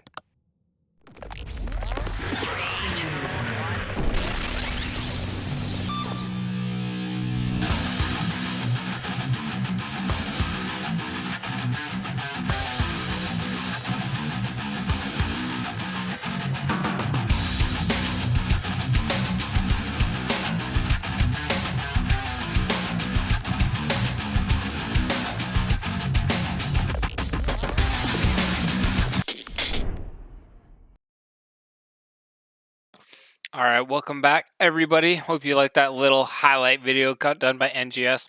Hype up season 11 as much as I can. We're still waiting. The lobby has been created. We are going to Towers of Doom. I do not know quite yet who has selected the map. So once I find out who did that, I will make sure I update it for you all. But Maximum Thrust, now they're the ones who get to pick between first pick or map pick. So we'll see if they pick the map for the third game in a row, or if they decided to finally steal away that first pick from VibeCheque and go and find some sort of priority champion in their first pick. Maybe change the bans around since they're the ones now getting the first pick. So let's see, they usually put the bans down onto the Sonya, who does fairly well on Towers of Doom. And they put the priority ban down onto the Deckard Cain as well, who can provide a lot of crowd control over the objectives. So we'll see if they decide to steal away, change some bands around and steal away one of those two picks. We're waiting on one last person to get in the lobby, and I still do not know who picked the map. But I'm super excited for a game number 3 here. I always love when games go all the way. I'm not the biggest fan of Towers of Doom as the last map. I always like Towers of Doom being like the opener. Like, all right, here we go. Let's set the series off when it comes down to like the nitty gritty kind of deal. But man, Towers of Doom, it can go all the way to, you can have 1 health left on your core and then find some way to bring this back and win the game. But we do have everybody in the lobby here for game number 3. Winter Star, poor Maximum Thrust. I mean, they definitely played a pretty solid early game again in that game number 2. It looks like things just kind of fell apart in the mid game. They weren't able to get themselves that momentum back fast enough for that game, to get themselves back in that end game there. So I have faith that they may be able to come back here, establish some dominance in the early game, and make this map kind of snowball in their favor. Maestro, I'm the biggest fan of. There's my antithesis right there, guys. Maestro, he's the biggest fan of Towers of Doom being the last map. I absolutely hate it being the last map. He loves it being the last map. So, if there's a way to swap out casters, I would definitely do it and be like, Maestro, go ahead and cast this one for me, because I love Towers of Doom as a map. I just don't like it to be the one that ends out a series. But sometimes, again, if we get down to that 1 core shot left, sometimes it can be an absolute nail biter on Towers of Doom. So we'll see how it goes. Just sometimes at Towers of Doom, it's sink or swim. Sometimes it's just like it's back and forth, nail biting all the way to the end, or some team just finds a miraculous way to come back, and then sometimes they get control of that bot lane and just never relinquish control, and it turns into like this 32-0 kind of stomp. I don't really see much of a middle ground on Towers of Doom, but we'll see how these two teams play it out here in game number 3. Deckard Cain being banned out here by the side of Maximum Thrust yet again. VibeCheque banning out the variant. All 3 maps have had the exact same opening bans. We'll see if the Sonya gets banned or if they decide to take it. Ooh, the Tyke is banned out, so the Sonya not getting banned. So maybe we will see the side of Maximum Thrust pick that Sonya away. I believe Chromie was the last ban, and this is an excellent map for Chromie to be on, so I fully anticipate if they don't want to deal with the Chromie, that Chromie will get the ban here, and VibeCheque won't change anything about their bans. There it is, Chromie getting banned out, but that leaves Sonya available. Is it locked in here?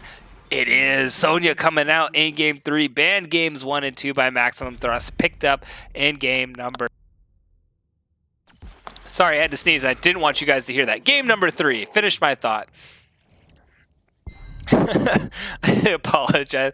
Oh man, I didn't want to sneeze right into my microphone there. But Malthael and Anubrak being picked up. So VibeCheque stealing away the Anubrak here in game number 3. Was picked up both times by Maximum Thrust in game number 1 and 2. And Malthael being locked in early here in this game number 3. Brightwing and Sylvanas being picked up by the side of Maximum Thrust. Brightwing, again, a great answer to Anubrak who's trying to engage Burrow go in and engage, going to be able to polymorph him to say that's the end of that. And Sylvanas having some great siege potential, going to be able to turn off some of these forts and be able to siege them up pretty well, especially if you can get the sapper camp pushing in your advantage. Mal'Ganis getting banned out here, a different ban for sure coming out from VibeCheque. They know the Anub'arak isn't a possibility. They're going to see what VibeCheque can pull out here in game number 3, you know, see what other champs he has in that pool.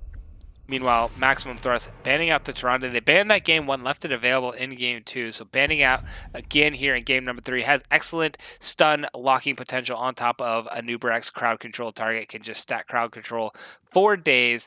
So we'll see what mage. I expect we'll probably see the healer and maybe one of the auto attackers.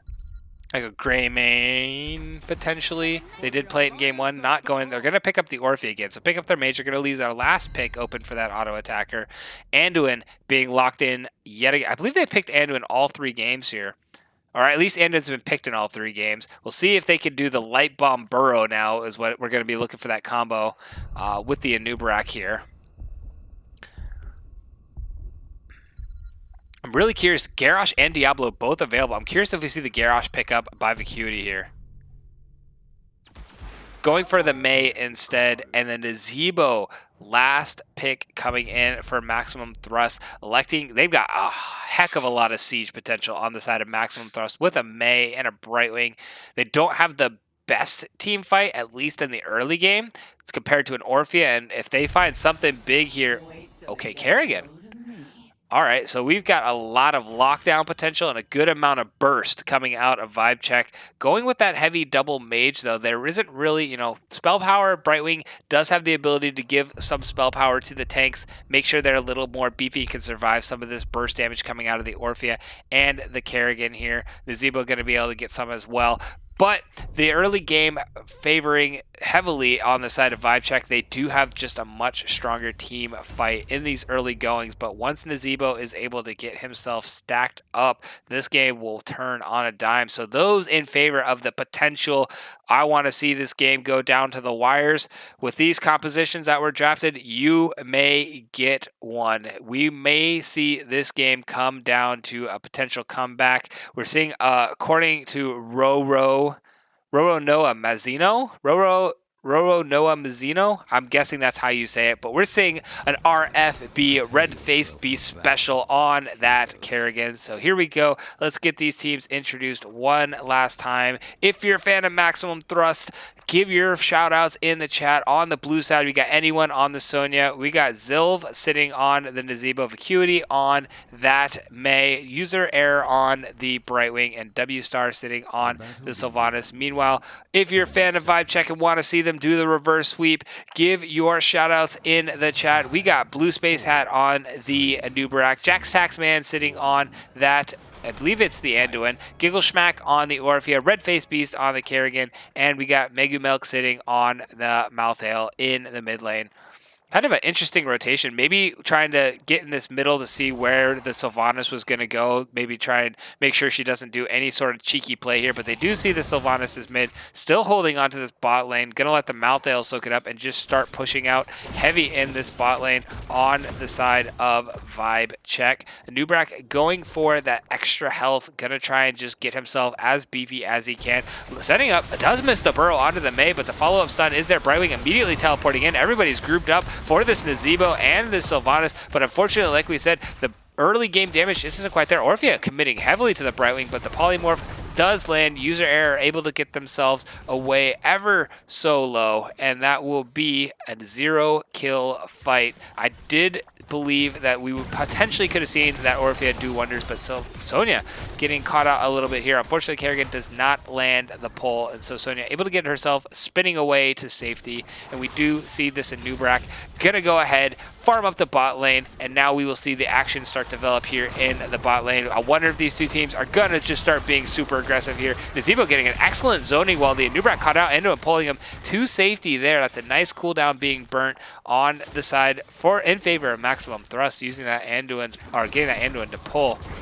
And now we see the camps being picked up by Maximum Thrust. Camp being not picked up quite yet by the side of VibeCheque, and that'll set up a potential invade coming out of Maximum Thrust. But now the invade is actually being shown by VibeCheque a little too late to the party there, and this camp has already been picked up. Red Face Beast gonna go and try and turn this around on Sylvanas. The burrow does land, the knock up from the barbs does land as well. Sylvanas able to get herself away, the stun missing from the Anduin, and that will be that. Again, they're not quite able to burst these people down. They're getting oh so close with the Kerrigan and Orphea. Once the level 4 and level 7 come online, I fully anticipate that this Kerrigan and Orphea are going to be able to create some havoc. But the Nazeebo rotating between the mid and the top lane to make sure he gets his stacks. That's going to leave a gank available in the bot lane. The Kerrigan not quite pulling the trigger yet, getting crowd controlled to all sorts of hell and able to pop the passive to get herself to safety. The combo missing from the Kerrigan. Nice Banshee from the Sylvanas to get herself to safety,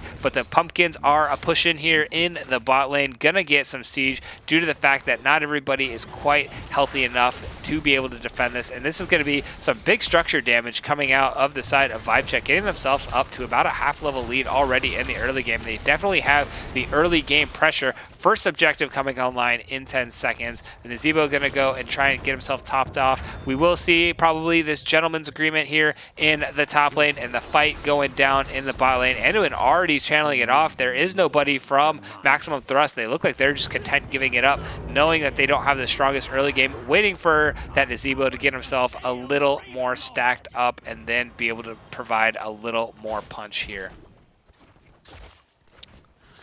But you know, on a map like Towers of Doom, seeing the Malthael and the Sonya kind of just do this farming thing, there's not going to be a whole lot of action there unless somebody goes up to gank. There's always a potential for a rotation coming down. I'm waiting to see if we do get that rotation, but we do see the Kerrigan coming in for the flank. Mei has no way to get herself away right now. The Kerrigan not electing to secure the kill onto the Mei, now turns around, gets a second jump, does not get the pull onto the Mei. Now user error jumping in on the Brightwing, but unfortunately most of the crowd control was already spent. Mei getting oh so low yet again, but Orphea not quite able to finish it off. Anduin early with the pull there onto the Orphea, able to get herself to safety, and again, just barely getting away on the side of Maximum Thrust. 0 kills still picked up by both of these teams. We do see both bruisers now in the same lane finally, maybe gonna scrap it out here, electing to just be like, nah, how you doing? Having a good day? All right. But we do see this invade potentially starting here in the bot lane. We do see the VibeCheque gonna have, again, it seems like Maximum Thrust, they're just a little hesitant to pick these fights due to the fact that they just don't believe they have the early game damage quite yet. Once 10 comes online, maybe we'll start to see them being a little more aggressive, but Nazeebo getting caught out here. Kerrigan does land the pull. User error teleporting in, and that is going to be a second kill. Kerrigan just jumping around with that Ravage reset, not able to quite get that kill, going with that Boundless Fury at level 7. Gonna be able to pop around quite a bit with that Q. And I believe she jumped like 4 times in a row there. But we do see this objective is for sure gonna go over to VibeCheque here. It's pretty much just, are they able to end this game before Nazeebo gets really online here? I anticipate they, you know, we'll see. It's really going to come around to the level 13, 16 fights. You know, 10 is where the side of Maximum Thrust will eventually start being able to go a little bit toe for toe. And then as those talent tiers start to progress down the line, as long as the experience gap doesn't get too high, we can see the potential comeback. But Mei getting caught out, able to get herself to safety there. A nice polymorph coming in and root by the Mei Brightwing there, able to negate any type of follow-up. And again, people getting away by the hair of their chinny chin. And we do see the side of VibeCheque just backing up, going to try and siege it out with this pumpkins yet again. Actually, we see Kerrigan and Nubrak going ahead and rotating. They see the Sonya in the mid lane. This could be a potential gank. Malthael coming all the way in. Kerrigan getting 1, 2 Ravage, able to land the combo. The stun going out, and this is 1 dead. Last Rites going off for good measure. That is a stack of Last Rites going over to the Malthael. Big pickup for the ultimates, and let's get the rest of these ultimates introduced. Light Bomb coming out from the Anduin. The Ultralisk getting pulled out by the Kerrigan there. Cocoon once again by the Anubarak, although it's on the other team this time. Last Rites, as we saw, coming out from the Malthael, and Crushing Jaws being picked up by the Orphea player. Gonna see if they can land this Light Bomb Crushing Jaws combination here. I'm really stoked to see it happen. We do see a counter gank by the Mei and the Sylvanas into this mid lane. Nobody rotating up. They may be able to find the Malthael, and they do. Nazeebo gonna go ahead and siege out this mid lane, but that means in the bot lane, Brightwing was all alone trying to defend. They just dove on it with the Anub'arak and Kerrigan and the Orphea in tow, and now this bottom fort may go down. The rest of the team trying to rotate down to see if they can get a fight around this. The Light Bomb being popped on the Kerrigan, may able to get herself away. Nazeebo now coming in to rotate and try and sign some sort of damage here, but unfortunately nothing doing. They now have to fight over this objective, and that means fort pressure going in favor of VibeCheque. 5-3 here. 5 shots going off. The Anduin able to finish that channel off. Orphea looking like she's trying to find the pick on to the Mei here, and we'll see if another 5 shots do indeed go off for the side of VibeCheque. Maximum Thrust, again, giving it up, seeing if they can get this fort turned back around. 10s now are online for the side of Maximum Thrust, excuse me. Sonya going for that leap. Avalanche picked up by the Mei. Blink picked up by the Brightwing. We do see the Wailing Arrow coming out from the Sylvanas here. Mei getting a little bit caught out. Unfortunately, able to get herself away. Kerrigan wasn't able to finish that off, but another camp steal coming in from VibeCheque, doing a great job picking up these camps. You know, where they lacked in game 1 and 2 with the camp clearing, they have come back and figured it out here in game 3, stealing away a lot of camps from the side of Maximum Thrust, who did originally have the camp clearing advantage in game 1 and even in game number 2 here.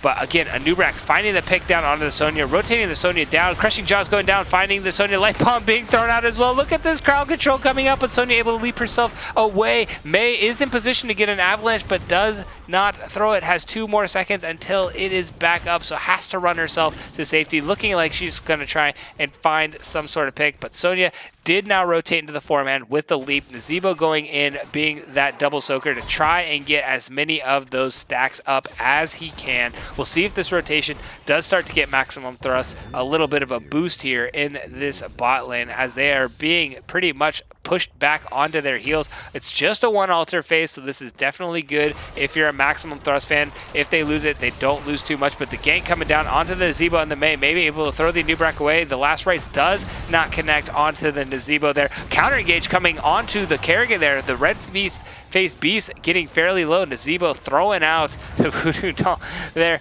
and he's just going to continue to push out this mid lane, but Brightwing may be able to get this camp, so this may be a good pickup by Maximum Thrust here. Sorry, Ravenous Spirit, I called it Voodoo Doll. That is that talent. Ravenous Spirit is actually the ultimate that is being used there.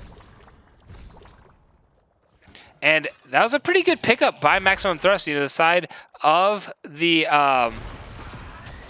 VibeCheque got a little too greedy with some of their dives, and they're able to get the return kill back onto, you know, and able to push them off and secure that fort. So that delays the game a little much, which if they can just stall out this game, they will come back in the late game. It's just a matter of how far behind do they fall. They're about a half a level down right now, which isn't terrible. It's not terrible at all. They can definitely make it up as long as they find fights on even talent tiers. Nazeebo's getting strong. Sonya's definitely adding more kill presence in the bot lane with the burst damage she can provide the leap. The burrow does miss onto the Sylvanas. Everybody else is sitting back. The leap does land onto 3 people there, but Sylvanas are not able to get that follow-up damage. Brightwing getting stunned out by the light bomb, uses the blink, but not able to get away because Kerrigan just keeps it jumping, and she's jumping all over this team, taking some shots from the tower there. Sylvanas not quite able to find the follow-up kill. Orphea is there to provide the damage on to this Mei, but Mei able to use the passive, uses the avalanche to disengage. Now they're seeing if they can turn around, knocks back the Orphea. Sylvanas committing all the way to this fight, but unfortunately Orphea uses the Q to get herself repositioned to safety, and that is a 1-for-0 pickup in favor of the side of VibeCheque, and they're again going for this aggressive camp steal. I like the aggressiveness coming out of them here in this game number 3, making sure that they farm these camps on a timer. It's where they lacked for sure in those first 2 games, and they are making sure they are not doing that in game 3. 3 altars coming back online. So this will at least get 4 shots in favor of VibeCheque. We'll see if they can make it 8 over this bottom objective. The entire side of Maximum Thrust still farming out. Sonya's sitting at about half health. I do not believe May actually does get the interrupt, but Brightwing does not teleport into the Sonya on time, so that is a kill for Not there. And now the rest of the team has to back off. This is going to be 10 health left on the core, and the boss with a 24-second cooldown on the Sonya. The boss is absolutely in play here.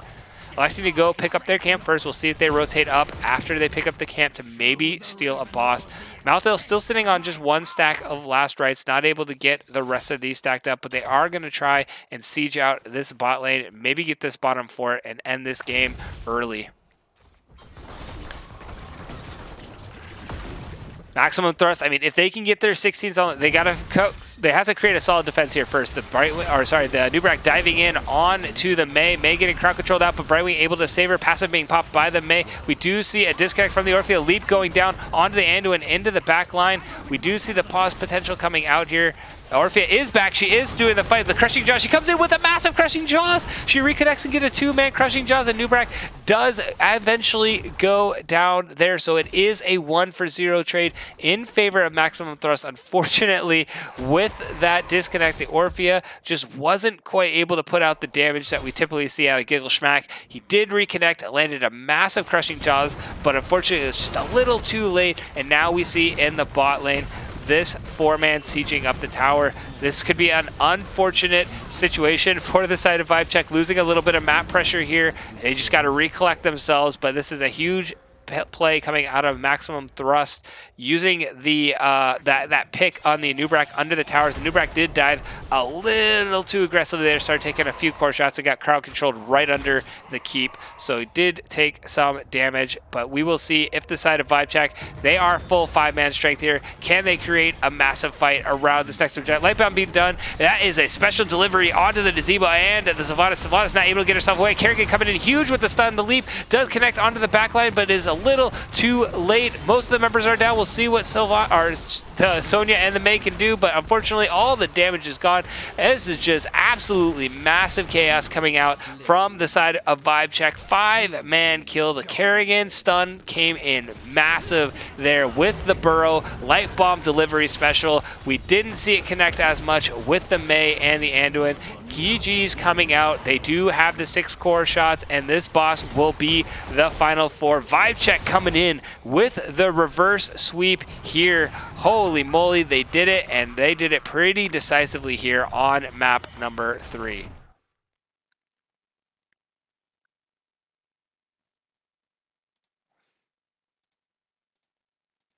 Wow, that was quite an impressive clip. I mean, for everything that I was commenting in game 1 and 2, that VibeCheque was just not doing as well as Maximum Thrust. Like the rotations just weren't on point. The camping timers weren't on point. The one thing they did have was the team fighting, and they were winning the team fights. But man, oh man, in this game 3, something clicked. They maybe had a powwow between that game 2 and 3 and said, hey guys, we need to do better with camps. And then they got aggressive with those camps, were able to steal those camps away continuously, and found a way to just dominate that game number 3. Let me see if I can get an interview with our victors here real quick. Gonna message both of these teams and see what I can find as far as an interview goes. Gotta go find this captain's list. This is Megumilk, our captain, from the side of VibeCheque. See if we can get an interview coming in here.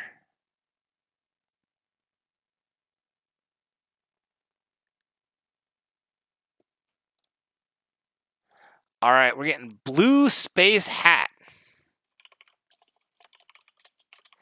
coming in here in game number 3. Our tank player coming out of...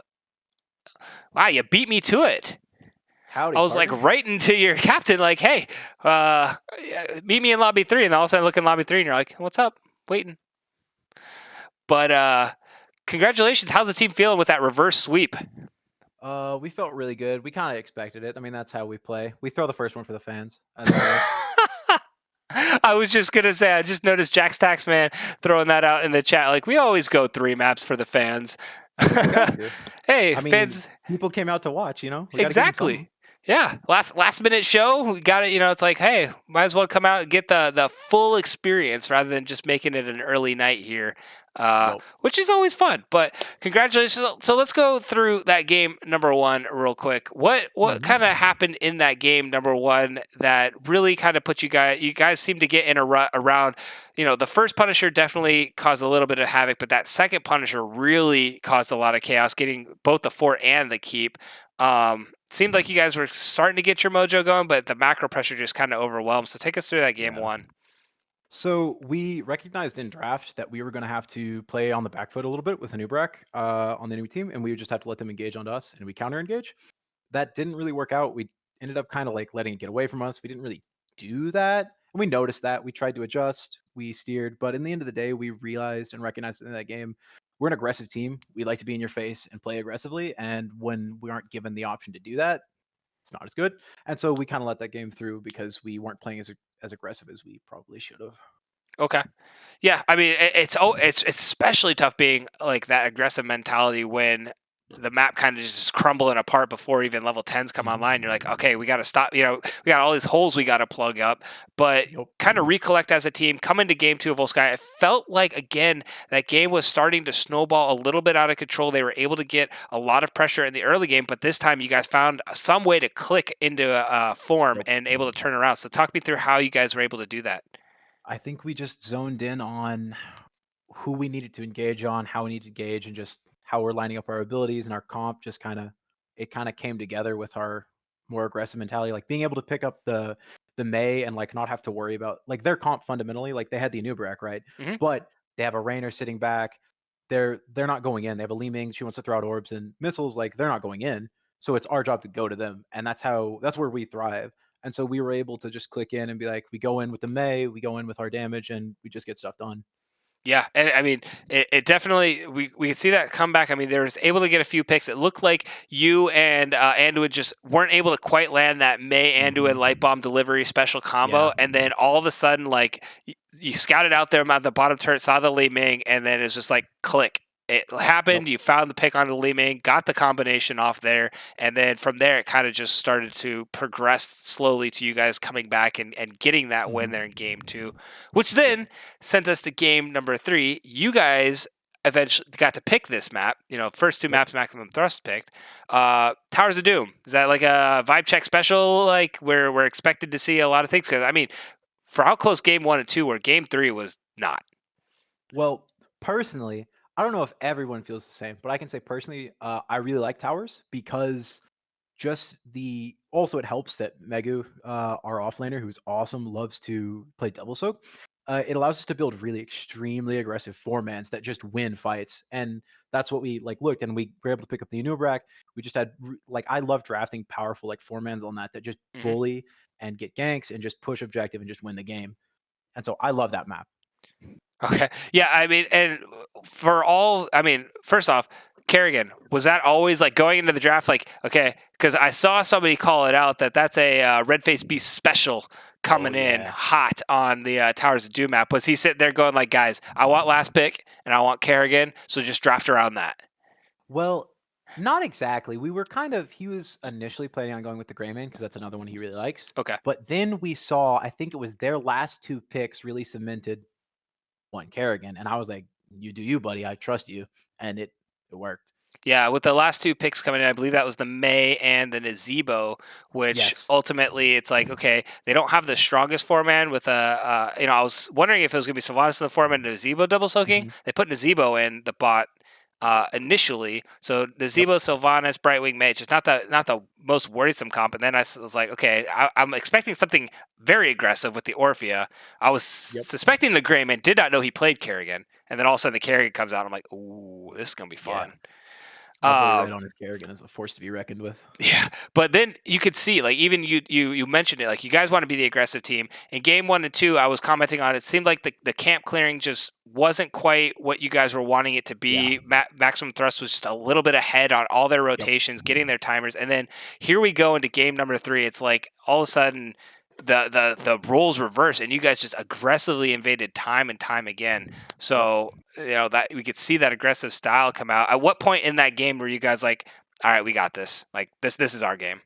I mean, honestly, I think it was Giggle said after we just got out of the game for a 11-4 game that felt a lot closer than it was. I think we'd never really let it get ahead of ourselves because we slipped there towards the end. I think I threw a death out there kind of weird. We had that weird DC I moment was where gonna it's like, say oh, the this is a weird DC. fight. Yeah, I mean it happens. It's whatever. So we were like, we kind of had to recenter after that. But I personally never like to have the mindset of this game is over until we type GG. Mhm. So I never let, even if we're in a commanding position, I don't think of it that way. I think of what's the next play? What's the next play? How can we win from here? Absolutely. Yeah, great mentality to have for sure. So, real quick, who do you think your team MVP was for the night? I know we had a huge series, but who do you think the team MVP was? Ooh, Got to pick I'm one for NGS. I gotta say for tonight, my boy Red clutching it out on Kerrigan. Honorable mention definitely though goes to Megu with his just soaking and everything. But yeah, definitely Absolutely. Red. Yeah, Red showing that Kerrigan special here in game. Was Hmm. he Greymane in game one? Yeah, he was Greymane Yes. in game one, right? Yes. And Hanzo was the Giggle. Giggle. Giggle was on the Hanzo, smacking around Yep. on that Hanzo. But awesome, yeah. Last things last. You guys had a few fans coming out. It seemed like the early was all this maximum thrust fans. Talking, and then as the game started to turn into the series started to progress, all of a sudden all the VibeCheque fans coming out. So I'll open it up to you. Any shots you'd like to give? The floor is yours. I want to first shout out our healer Jax, just because he keeps us alive and I love him. Uh, and then yeah, Megu for his soaking and putting up with us, and then all the fans who come out to see the Clutch Game 3. Always, we throw the first game specifically for you, so just keep that in your mind. Gotta remember this. What are you gonna do when it gets to a best of five series? Are you gonna throw the first Uh, two games, or are you gonna throw the first and the third game? Probably the first two. That way we can just do the sweep, so we have the momentum. That's what we like is the momentum. So Gotta make commit it hard to the spicy. sweep. Yep. Awesome. Well, thank you so much, Blue Space Hat, for the interview. Good luck to VibeCheque. I was super stoked to see how well you guys are doing. I think it's like the second game I've casted with you guys, or at least the second or third game I've been able to watch you guys play. So expecting awesome things coming out when we get to playoff time, and go enjoy the night with your team. Thanks, bro. You have a good one. You too, bud. All right, that was Blue Space Hat coming out. Man, again, I love these like 3-word names coming out from the side of VibeCheque. We got 3 of them on there, but Blue Space Hat coming in with the interview, giving the nod over to the healer, giving the nod over to the offlaner, and then Red Face Beast with the Kerrigan special coming in that game 3. That was quite an amazing series to watch. Definitely had a lot of fun with that one. If you enjoyed yourself and you want to catch more HOTS action here on this channel, I stream 3 to 4 times a week, usually do the later games. Be sure to drop a follow on the channel if you enjoyed yourself and want to see more. I absolutely will send out notifications every time I go live for some game special. And, if you are a big fan of this channel and get enough points, we can play some Storm League together. That's always fun. You don't have to get points to play Storm League with me. You can literally throw me an invite and I'll probably accept it. But you can always redeem them for that Storm League special or ARAMs. Doesn't matter. I play anything. I have fun playing with viewers all the time. But that is all I have for tonight. Coming up, I have a match. I have my personal match tomorrow in Division D East early at 5:30 that is being casted over on Bankai's channel, so I will not do a point of view stream for that one, but then I will be casting later on that night, and I'm super excited that I get to go back. I haven't casted Division E in such a long time, but tomorrow night I'm finally making my grand return to Division E, and it's going to be a fun one at, I believe it is, I'm double checking the time real quick, I believe it is at 8 p.m.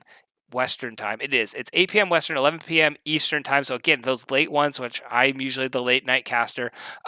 Mosley and the Arconauts versus Wood League Express, and I love casting Wood League Express. They had a bunch of their fans in here the other night, just talking up a storm, and or sorry, a bunch of their teammates talking up a storm. It was so fun watching them talk in chat and just goofing around. So I'm excited to go and cast them yet again. So that'll be tomorrow night on this channel, and then Thursday night I have a match picked up. I believe it will be at 8 p.m. as well, and it'll be mostly in the Arcanauts again. I'm in Division E again that night. Wow, I'm doing 2 Division Es this week.